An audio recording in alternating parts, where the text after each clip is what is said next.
से बोल दुर्गा मैया की जय। गर्भ रुके छोटे रानी, अब एक दिन गर्भ रुके 1 महीना हो गए, तेला केवल वो रानी जाना था, राजा ज्ञान नहीं।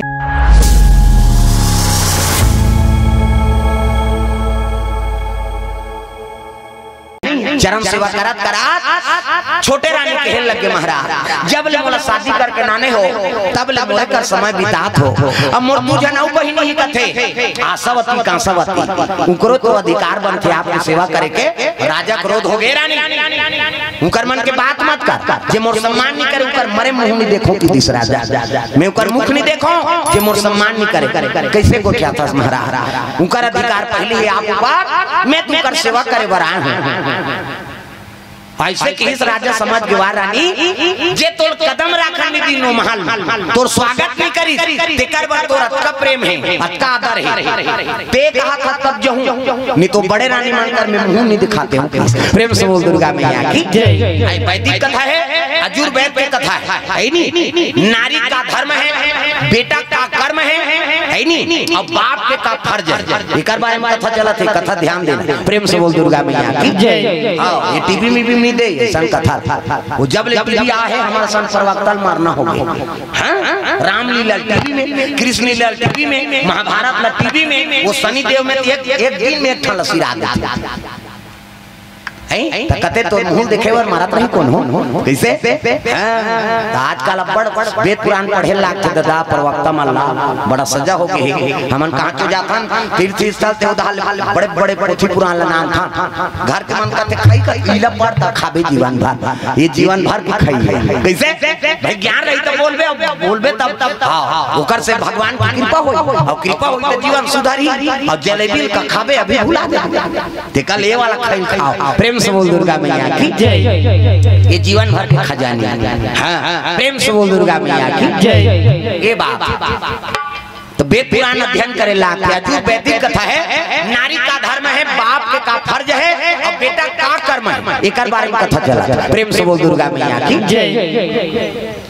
राजा कहते कहा था रानी तब मैं जाऊंगी तू पर मरे मुंह नहीं देखते हो कि हिजगा कहते कैसे महाराज वो अब मोल ले पड़े और कर पहली अधिकार है आपकी सेवा करे कहते ले ठीक है मैं जाऊं। और कमलावती गर्भवती तेरे राजा नहीं जाना थे ना,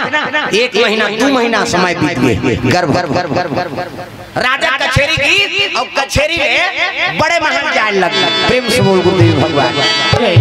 जब ले पति नहीं आते नहीं राजा तय मन दोनों जान आशावती कांसावती ये मन का करत तेरी पास खेला अट्ठा है चंगा पति ने ये का करी उसने बुता करत दुख है नहीं अट्ठा है चंगा है दुआ है कहे खेला था उसके जवाने जनदासी बताई ये रानी गई ये रानी अरे करोड़ चिल्ला था राजा बाबा की तब तो कहां तेरी बासा दादा सब खदर मसार हो गई कते सिंहासन लगा थे कते पानी नांदा थे कते थारी नाना थे राजा आग बैठी गया अब बैठी तहां चरण धोइन वहां परी हां कहे लग गया बड़ दिन में आ महाराज तो मने ठीक नहीं है तो काले बने को क्या हां ठीक है कह दिस वो तो मने खराब है ना उकर पति प्रेमे नहीं। हां ठीक है अब भोजन बनाई आलू चना रहेदार धान चटनी मुनगा रखिया बरी हुमन जमा है नहीं कागा मुनगा रखिया बरी अभी तो उड़ीद भाजी चूरा थे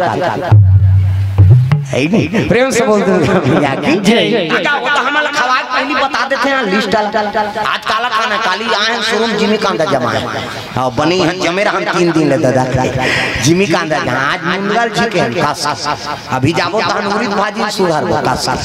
है नहीं रात कांदा भाजी रहेगा और फिर कौन जानी शाम के तो खरसूल में खाबो फिर वहां का खाबो। प्रेम से बोल दुर्गा खरसूल का थे का हां वहां जाना है। प्रेम से बोल दुर्गा की जय।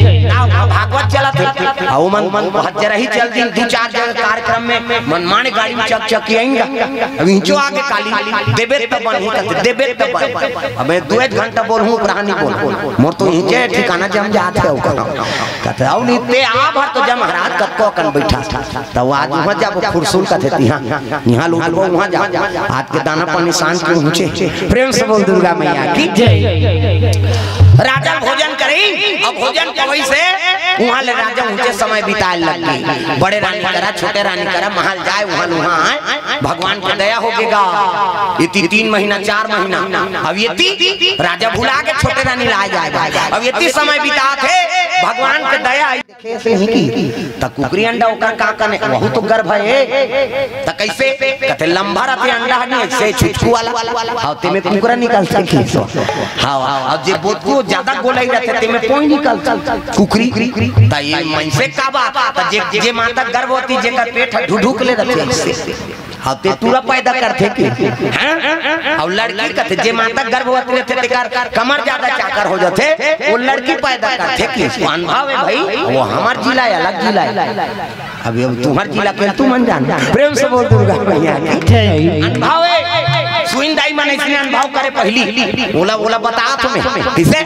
हां जेकर पेट ज्यादा ढुढुक ले रही ना ओ में छोकरा पैदा तुरा और कमर ज्यादा चाकर हो जाते ओ में लड़की पैदा आते ये अनुभव बात है भाई सबके सक्सेस नहीं होई है नहीं बात है शरीर के बात है प्रेम से बोल दुर्गा मैया वो टोकरा मोला बता है तेरा में बता पहली के सुइन मन ऐसे अनुभव करे अब बताई देख बेरे गही हां कई जन तो आप परसक बांधल फोड़े ऐसे परसक बांधा रहता और बांधा रही ते में फोरही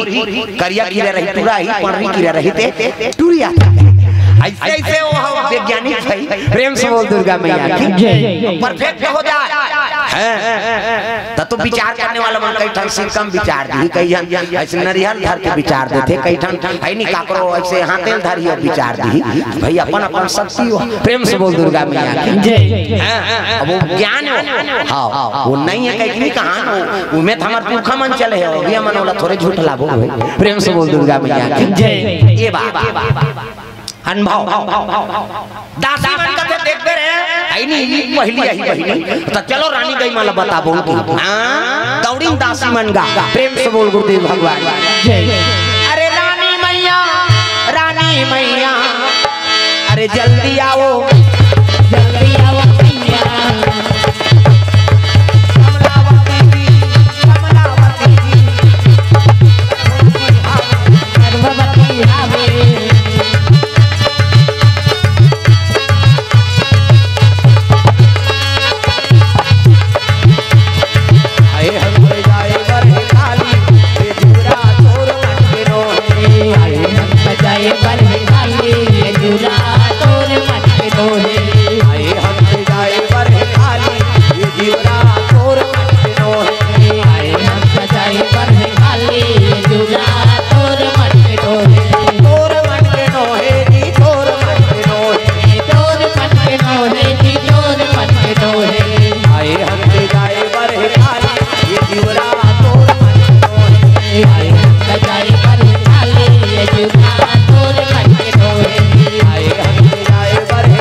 मैया की जय।